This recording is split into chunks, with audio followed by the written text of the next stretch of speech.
We're now going to look at question 32 for problem solvers, which is also make a picture or diagram. The question says, a model of a dinosaur stands in a glass case in a museum. Its four legs and tail touch the floor.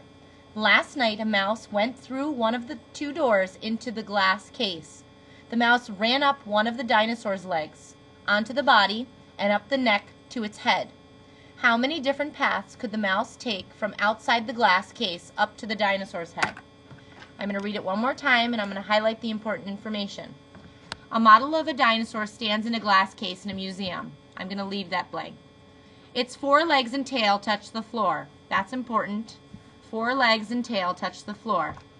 Last night a mouse went through one of the two doors is important too, into the glass case. The mouse ran up one of the dinosaur's legs, onto the body, and up the neck to its head. How many different paths could the mouse take from outside the glass case up to the dinosaur's head?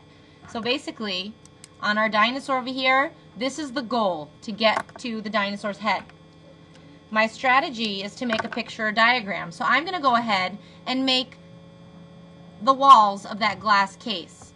Now here is one door, and here is another door.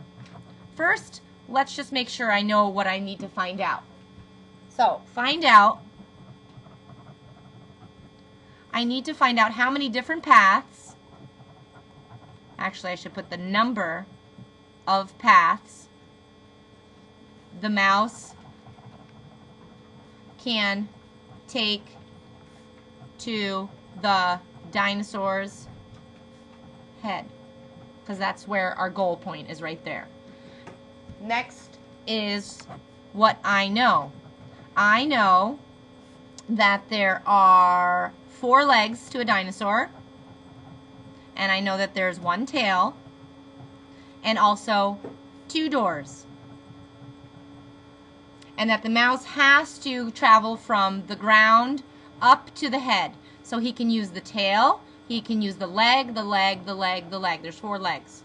So now my strategy.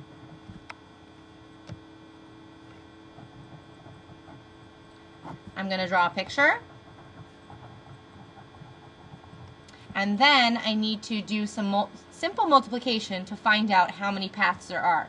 So first, I'm going to do the legs. There are four legs, and I'm going to multiply that by the amount of doors. 2 doors. 4 times 2 is 8, so that's 8 ways. Next, I have 2 doors with the tail. So, actually, let me keep it organized. So 1 tail times 2 doors, and that equals 2 ways.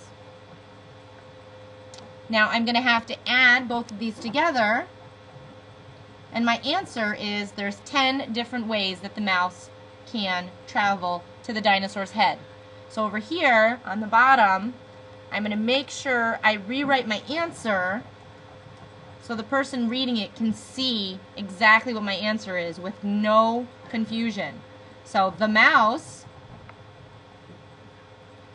can take 10 different pathways or paths to the dino's head.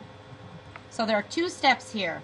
First, find out how many ways there are with traveling up the legs, and then since the mouse can go up the tail, you need to find out that the tail with 2 doors, he can come in the right door and then go up the tail. He can come in the left door and then go up the tail and go to the head. He can come in the right door and go up one leg, or the next leg, or the back legs. So that's 1, 2, 3, 4. 1, 2, 3, 4. That's 8 together. And then 9 and 10. So the answer is 10 different paths. All done. Goodbye.